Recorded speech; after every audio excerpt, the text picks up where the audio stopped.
Bonjour à tous. En ce début d'année, les îles de la Méditerranée représentent une des destinations privilégiées par les agences de tourisme. Isoulani, ce mois-ci, s'intéresse à la gestion de ce succès, avec un premier regard sur Majorque, aux îles Baléares, où l'offre touristique les plus variée permet d'attirer toujours autant de monde. Direction ensuite la Sardaigne, plus précisément à la découverte du village de pierre d'Agius. Le tourisme en Corse avec un lieu incontournable, les îles sanguinaires tout au bout d'Ajaccio. Enfin, nous vous inviterons sur la route d'un volcan en Sicile, là aussi très prisé par les touristes. Majorque, l'île principale des Baléares, est victime de son succès et un flux touristique qu'il est parfois bien difficile de contenir. La population sur place subit les conséquences de cette évolution. Elle fait preuve aussi maintenant d'exaspération. Dans le port de Palma de Majorque, un incessant défilé de bateaux de croisière. En été, ils sont jusqu'à 8 chaque jour, avec à bord des milliers de touristes. Allemands, anglais, suédois ou encore français, ravis de poser le pied sur la perle des Baléares. Majorque nous plaît beaucoup. On est déjà venu plusieurs fois. J'adore le climat, l'hospitalité, et puis il y a beaucoup de choses à visiter. C'est très joli, la météo est super, la mer aussi, c'est juste un endroit super. Oui, c'est génial. En quelques minutes, les rues du centre de Palma sont bondées. Les terrasses prises d'assaut. Mais pour accueillir ces visiteurs, de drôles de messages sans équivoque sur les murs. Le tourisme tue la ville. Ou encore, la ville appartient à ses habitants. À force de slalomer entre les vacanciers, certains résidents se sentent envahis. Ces rues, en général, on les évite. C'est vraiment dommage parce qu'avant, c'était nos quartiers. Mais maintenant, on emprunte en priorité les rues adjacentes, plus petites. Sinon, c'est impossible d'avancer. Maria Barcela est membre d'un collectif de défense des habitants. Fatiguée, dit-elle, de voir son île transformée en parc d'attractions et les petits commerces fermés les uns après les autres. Peu à peu, tout devient dirigé vers les touristes et non vers ceux qui vivent ici toute l'année. On n'a plus de serruriers, de magasins de bricolage. C'est devenu difficile d'en trouver ici, dans le centre. Seules quelques enseignes résistent face aux magasins de souvenirs, comme cette mercerie. J'ai vu que vous aviez de jolis éventails. Oui, je vous les montre. Ici, la majorité des clients, ce sont des gens d'ici, pas des touristes. On espère qu'on restera ouvert.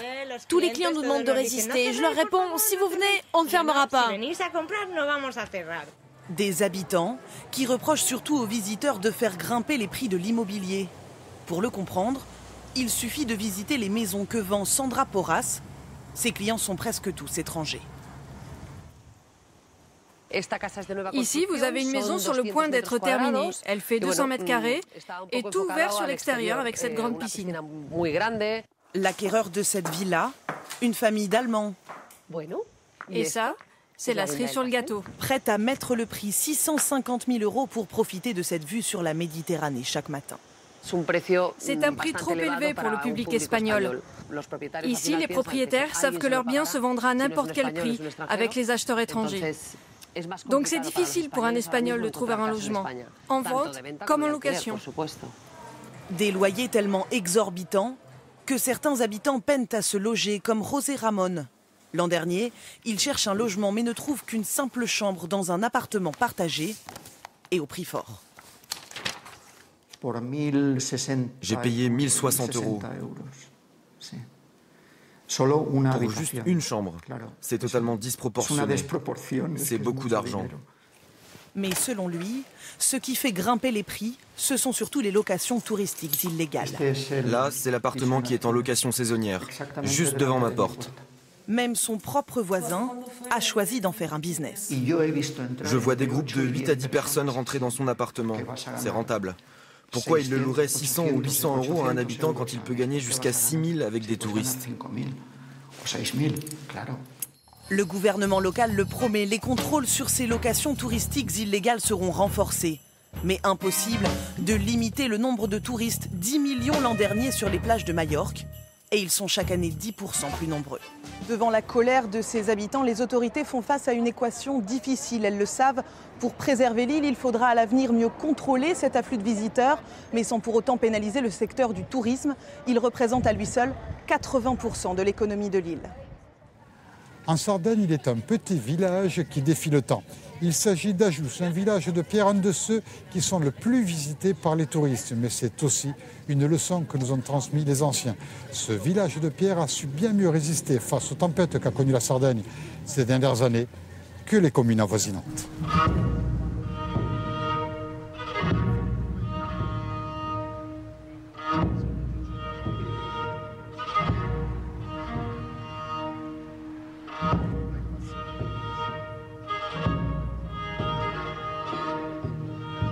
Le poids de l'histoire. Dans ce village d'Ajous, de la région de la Galoure, on ne l'a pas oublié. Surtout après les terribles inondations du mois de novembre. Toute la région a été touchée. Les nombreux villages autour de la capitale Olbia ont subi d'importants dégâts. Mais ici, à Ajous, on a pu éviter le pire. Les anciens avaient déjà tout prévu. Traditionnellement ici, on respectait les lois de la nature. Tout était fait pour prévenir d'éventuelles inondations, comme pour le travail d'aménagement des canaux. Les ruelles étaient disposées de telle manière que quand il pleuvait beaucoup, l'évacuation permettait d'éviter les problèmes. Ajous, un des lieux les plus anciens de la Galoure. Le cadre ici est unique avec la présence du granit comme signature permanente. Dans les rues et les maisons du centre historique, elle est présente partout. L'architecture ne tourne qu'autour de la noblesse de cette matière. Pour ouvrir le granit, on prenait le cuir, que l'on mettait dans les fissures de la pierre. Ensuite, on gonflait ce cuir avec de l'eau. Cela provoquait la casse du granit. Une technique qui remonte au temps des Romains. Un véritable travail d'expert. Le fer et la masse permettaient ensuite de finir le travail de l'ouverture.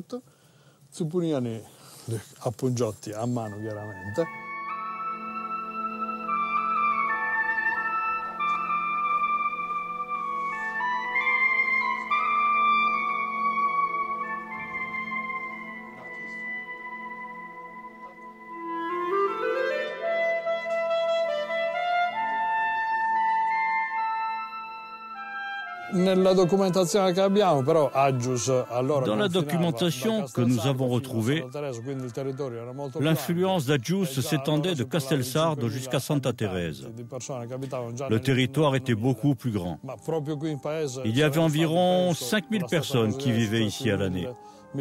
Aujourd'hui, on recense 1700 habitants.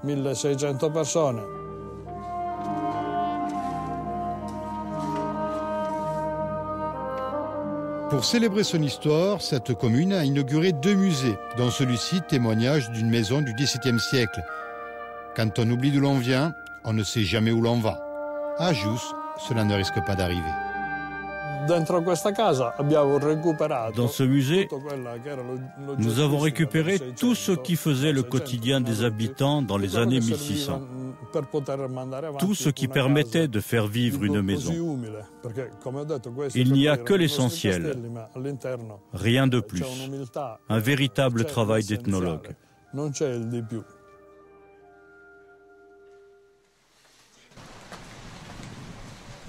Ajous est renommé également pour l'art du tissage. Un deuxième musée est consacré à cette activité. La commune a aussi investi dans un laboratoire d'artisanat pour mettre en valeur les savoir-faire locaux. On rencontre souvent des tisserandes assises sur leur métier qui créent des tapis ou des couvertures de laine sarde aux couleurs vives et chatoyantes. Ce musée, un voyage dans le temps pour retrouver les traditions ancestrales de la Galoure. La mémoire, encore et toujours. Tous les habitants la revendiquent ici, quelles que soient les générations. Toute la population ici à Ajous pourrait se caractériser par cet orgueil qui s'appuie sur notre histoire. On est tous très fiers d'être nés ici. On a 2 musées, un laboratoire d'artisanat. En fait, toute notre culture est vraiment bien représentée.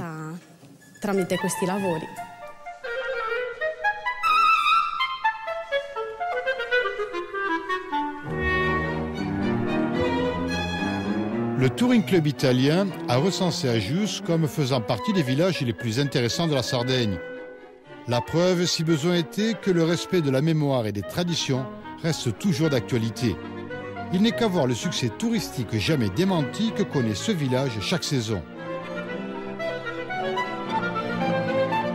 Nature, histoire et tradition, les trois atouts maîtres d'Ajus. Un petit village et une population qui n'a jamais oublié l'héritage laissé par les plus anciens. Obligatoirement, l'histoire nous sert à aller de l'avant. Tout ce qui est arrivé avant, tout ce qui fait l'histoire d'Ajus, même si cela remonte à plus de 2000 ans, nous sert toujours, même aujourd'hui. Car un peuple qui n'a pas d'histoire ne peut pas avoir d'avenir. Nous, on sait bien qu'ici, à Ajus, l'histoire nous sert toujours.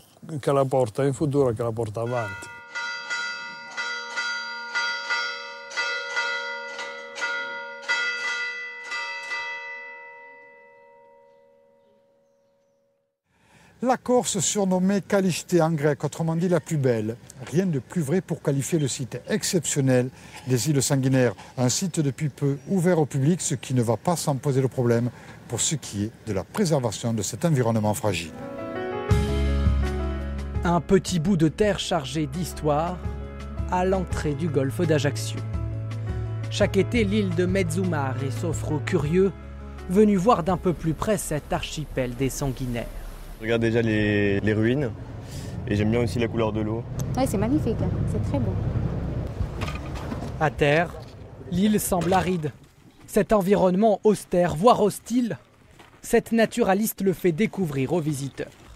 Ici, vous avez le lentisque, qui sent très très fort, qui est utilisé pour faire un mastic aseptisant pour les dents, les choses comme ça. Au fil des siècles, les hommes ont façonné les Sanguinaires. Zone de quarantaine pour les marins. Ceux atteints par la peste avaient le sang noir, en Corse, i sanguinari.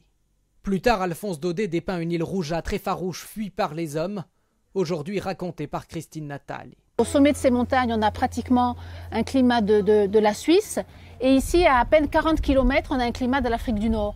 Souvent, cette passionnée interpelle les touristes sur la nécessité de préserver le site.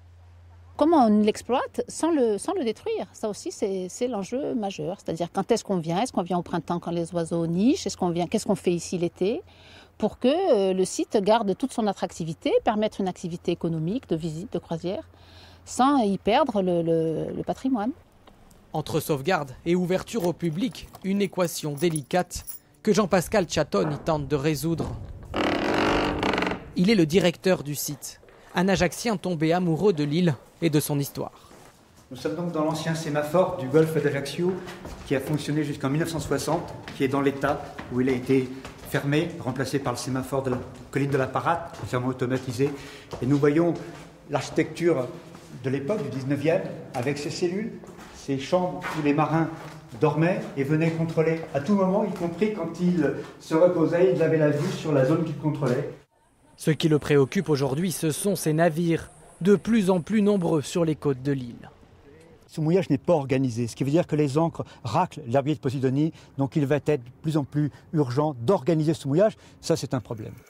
L'herbier de Posidonie, c'est cette plante de Méditerranée. L'abri de nombreux poissons, des rougets, des saupes, des girelles, qui croisent cette grande nacre. Des fonds marins que sont venus découvrir ces touristes. Un baptême de plongée dans un cadre exceptionnel. À l'extérieur, on voit la côte, la mer, et à l'intérieur, on voit les animaux marins, les plantes. Ouais, tout est magnifique. Franchement, c'est terrible. Tu l'as vu la murette aussi? Oui. Ah, c'était trop bien. En fin de journée, plongeurs et promeneurs piquent une dernière tête avant de quitter l'île et de rejoindre Ajaccio. Direction la pointe de la Parate et sa tour génoise. À l'heure où la chaleur retombe, chacun s'installe sur les rochers encore chauds pour contempler ce crépuscule des plus flamboyants. Au large, le soleil et la Méditerranée font cause commune pour couvrir d'un voile sang et or l'archipel des Sanguinaires.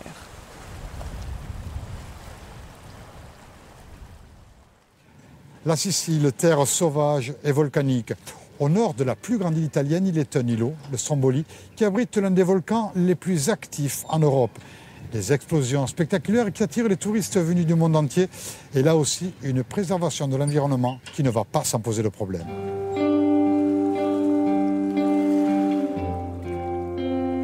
Ça commence comme un voyage. Portés par les flots et la rêverie, 2 longues heures s'écoulent avant qu'apparaissent enfin les rives de l'île de Stromboli. Stromboli, Scranodi, Stromboli. Avec ses coquettes maisons en pierre, son petit port de pêche et sa végétation luxuriante, Stromboli ressemble au village des îles alentours. Et pourtant, il a bien davantage à offrir aux visiteurs. Dans les méandres de ces ruelles étroites, des randonneurs venus des 4 coins de la planète. Tous ont entendu parler de lui, de sa force et beauté qu'on dit sans pareil. Le Stromboli, volcan qui surplombe le village, fascine. Je pense que ça va être quelque chose d'extraordinaire. Tu t'attends à quoi? À voir des explosions. Tous les soirs, tels des pèlerins, des groupes de curieux partent à la rencontre du maître des lieux. Ça se mérite une montée au Stromboli alors? Oui, oui. Vous verrez, le sentier est quand même raide. Et quand même, il faut avoir un peu de morale aussi. Niché à près de 1000 mètres d'altitude, le clou du spectacle ne s'offre qu'aux plus persévérants. Avant de se dévoiler, le volcan vous met à l'épreuve. Les sentiers escarpés qui mènent à lui achèvent de décourager certains. Laura, c'est Paolo. J'ai une personne du groupe qui a abandonné. Elle est à 200 mètres d'altitude. La première partie du sentier, c'est la plus raide. C'est celle-là, puis c'est un peu plus chaud, un peu plus humide. Donc c'est normalement ici que tout le monde, s'il a des problèmes, il les a là.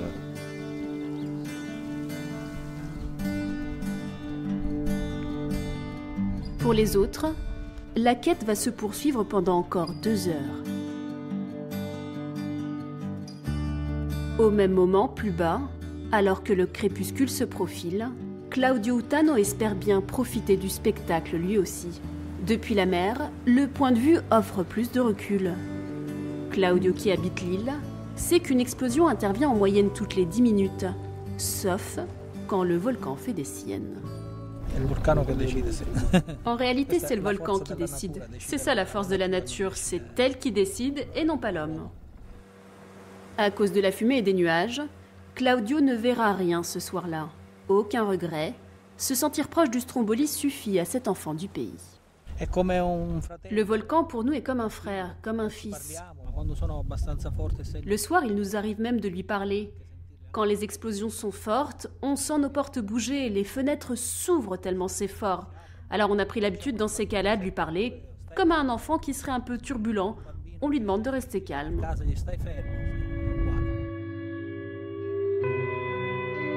Ceux qui ont daigné prendre de la hauteur, le Stromboli a su les récompenser.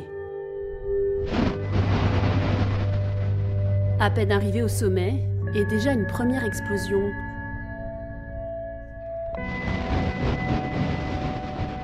Une deuxième, une troisième.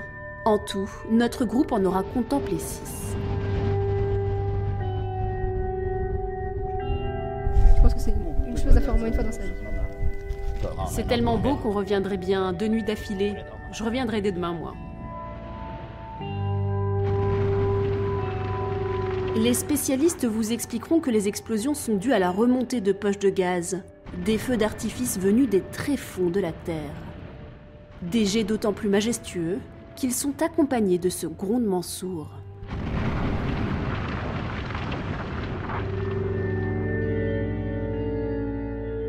Un instant étourdissant de beauté, presque irréel.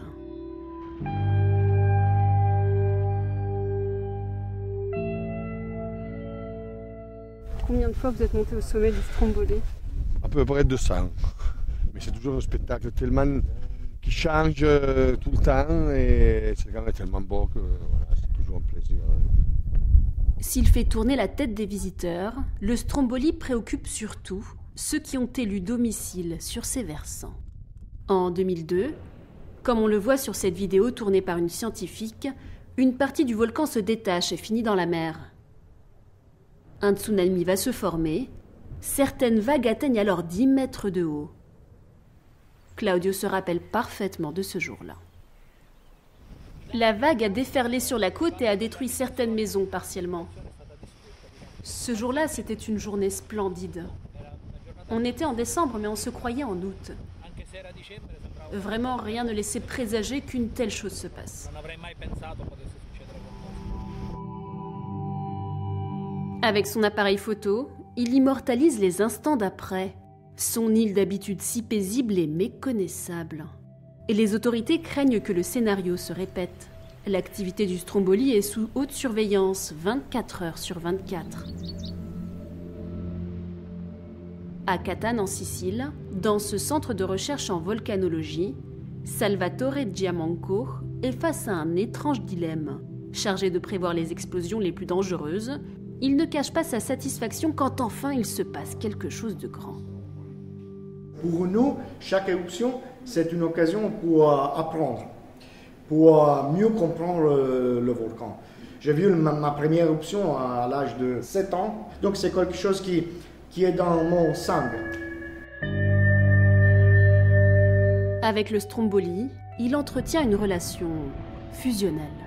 Pour avoir eu le privilège de l'approcher le temps d'une nuit, on comprend largement pourquoi.